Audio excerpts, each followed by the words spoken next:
The cover page of One Punch Man Chapter 186, titled Turning Point, features Saitama walking in the middle of the road in a pixel art style. Now it's Saitama after receiving some much needed upgrades and dealing with a disaster level dragon monster. Genos spoke of how his master had changed his place of residence like many other heroes. Saitama's reasoning for this was pretty simple. His old place was obliterated. So when he was promoted to A class, it became a pretty easy decision for him. Genos wondered if he should speak to the Hero Association and see if he can arrange for a more spacious apartment. There's no doubt that such a luxurious place has even better parts to live in. Saitama didn't want him to do this though. In fact, he specifically requested the smallest room they have. His reasoning was that it made him feel more at ease. Hearing this, Genos decided that in that case, he would go ahead and bring all of his essentials over tomorrow. He was pretty sure that everything he needed would be able to fit in the corner of the room. Hearing this attempted rehash of their roommate situation, Saitama's brain began to race as he realized, causing him to frantically tell Genos to hold on for a moment.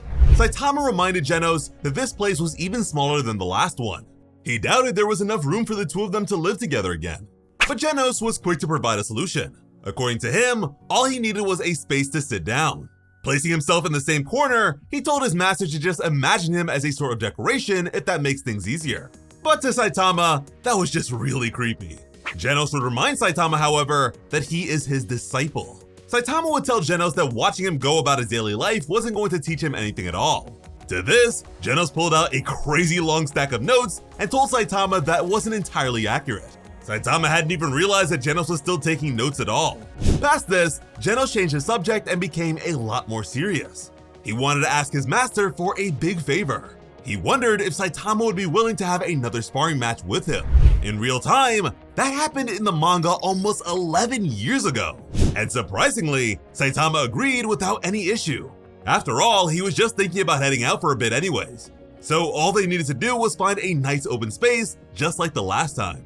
As they approached their destination, Saitama spoke about how many monsters there were lately.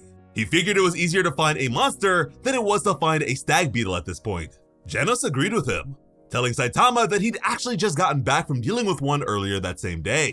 But finally, they'd made it, both figuring this should be as good a place as any. The two men stared at each other for a while. Just then, Genos' newly upgraded torso began to glow as his hair flew up, and he thanked his master in advance for the opportunity. The light from his chest only grew brighter and brighter. This was Lightning Core, an astonishingly bright light emitted from his chassis towards Kate Baldy. Saitama immediately recoiled from the sight. It was just way too bright. With that, Genos rushed in with all his might, ready to hit Saitama with everything he had. His fist hurled towards Saitama's shiny noggin at breakneck speeds, cutting the air like a hot knife to butter. With this newfound proximity, the flash of light being released from Genos' core became even more unyielding as Saitama continued to shield his eyes from the onslaught. Genos observed the expression of his master as he remained on the verge of impact. But just as he neared his master, Genos slammed his foot into the ground ahead of him. The resulting force and air pressure were enough to fracture the world around them, splintering into a spray of rubble and gale force winds. Now finally opening his eyes, Saitama noticed that Genos had stopped dead in his tracks and wondered what was going on. Behind them was now a Titanic-sized cloud of billowing smoke. What's insane about this is that when these two first fought, Saitama had done the very same thing. He stopped dead in his tracks ahead of actually punching Genos. Not only that, but in the aftermath of this halted fist, a colossal cloud of smoke was created, and Genos felt at the time that he would never be able to match his master's strength. Yet here he is. Sadly, the only creature in attendance to see this incredible feat was a tiny reptile seated on a boulder. Saitama wondered if Genos wasn't going to fight after all. Genos confirmed his master's suspicions. He had changed his mind. He realized that the only thing fighting Saitama here would do is get his master's outfit dirty. Instead of partaking in such a futile attempt, he decided to ask his master something. As Saitama took a seat, Genos wondered if his master thought he had gotten even just a little bit stronger during their time together. Saitama wasn't really sure. He figured Genos was probably at least a little bit stronger. After all, he's changed his parts so many times by now. Looking out into the great expanse, Genos wondered if simply changing his parts would truly make him stronger. Looking up at him, Saitama asked Genos if he was feeling down lately. Thinking to himself, Saitama figured that this was where he should act like a proper master and give his students some wise words of encouragement. Now with a more serious expression, Saitama called out to Genos. He told him that the flashing light move he'd just done was super bright. So whether or not he's gotten stronger, at the very least, he's gotten brighter. Despite the solid expression, Saitama knew in his head that complimenting Genos on a better flashlight feature wasn't exactly all that encouraging. Genos just stood there for a long while thinking to himself. He thought about the fact that when he had seen his master earlier, he knew in his heart that he wasn't just closing his eyes because it was too bright. Sulking a bit, Genos knew the reality all too well. His strength was simply of no concern to his master. And at his feet, a stag beetle went past him, rolling a ball of dung. Genos had to face the facts. Saitama had never been watching him. He'd been nothing to him from the very beginning.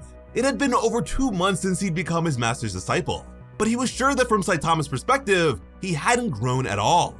And Genos himself had a vague sense of this truth as well. The reality was that he was still nowhere near being in Saitama's league, and he couldn't ignore the overwhelming sense of stagnation he now felt. And although Saitama is terribly unperceptive of strength outside of his own, there is absolutely no question that Genos has gotten a lot stronger. It's just that when you're trying to measure up to someone like Saitama, no matter how incredible you yourself may be, he will always dwarf anyone that stands next to him. Genos just needs a more reasonable opponent to prove himself against. Finally speaking again, Genos would tell his master that for as weak as he was, Saitama had seen it fit to give him a beginning assignment of making it into the top 10 of the hero rankings. But speaking honestly, as of late, the status quo had made him feel like he was stuck at a dead end, competing in a place that was at a far lower level compared to his all-powerful master. He felt that no matter how much time passed, he'd never be able to obtain the strength he so desired. So he thought about things for a while and considered changing the environment he decided to place himself in. He then informed Saitama that very soon, a new organization would be established, and its name was Neo Heroes. Despite saying this, he had a feeling that his master was already well aware of the group, but Saitama totally wasn't. Genos explained that to combat the sudden spike in monster disasters, the extremely wealthy Mr. Agoni partnered with both political and corporate forces to establish the Hero Association. Now, this Mr. Agoni character is very, very interesting, and that's because of his chin. Do you guys remember the butt-chin kid that Saitama risked his life to save back when he was still weak and had his hair? No way that is just a coincidence. Anyways, by the 4th year of it being around, many people began to doubt its many policies and overall management structure. On top of all that, a series of staff member related scandals began leaking to several different media outlets. Excessive damage caused during combat by certain heroes, and misuse of funds, and so much more. At the moment, the Hero Association was still in the process of trying to clean up their image by way of biased media coverage and propaganda commercials. Hearing this, Saitama immediately knew what Genos was talking about since he had seen Tatsumaki's little Twist You commercial. Genos added that each of the Hero Association scandals that were scheduled to be leaked soon would end up being critically damaging. Ultimately, if things don't drastically change, the Hero Association itself could very well cease to be. Saitama, despite being underwhelmed by Genos' strength, was impressed by just how much his protege knows, and even wondered where he'd heard all this. Genos continued by saying that for all these reasons, a new group of active heroes, known as the Neo Heroes, have entered the scene. They had already begun scouting for talent among the existing members of the Hero Association.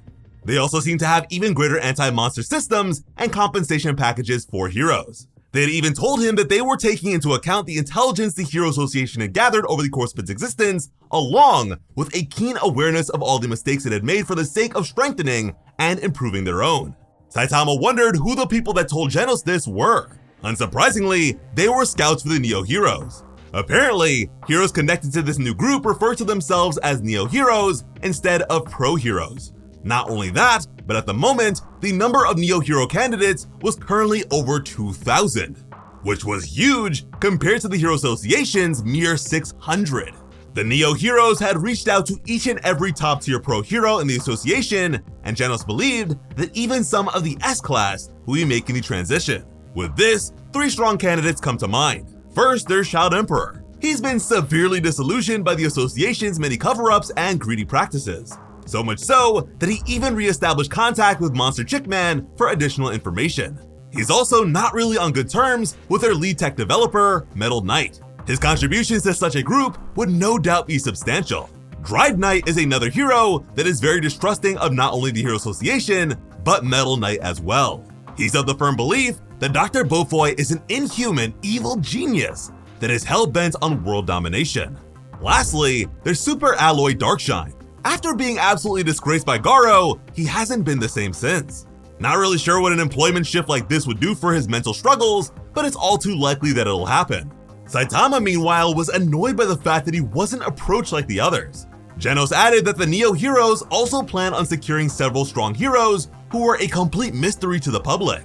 He figured it might be possible for him to learn how to become stronger from them. Saitama called out to Genos to re-establish something. He wondered about Genos' reasoning for desiring greater strength, wondering if it was still in pursuit of revenge. Without hesitation, Genos confirmed this as fact.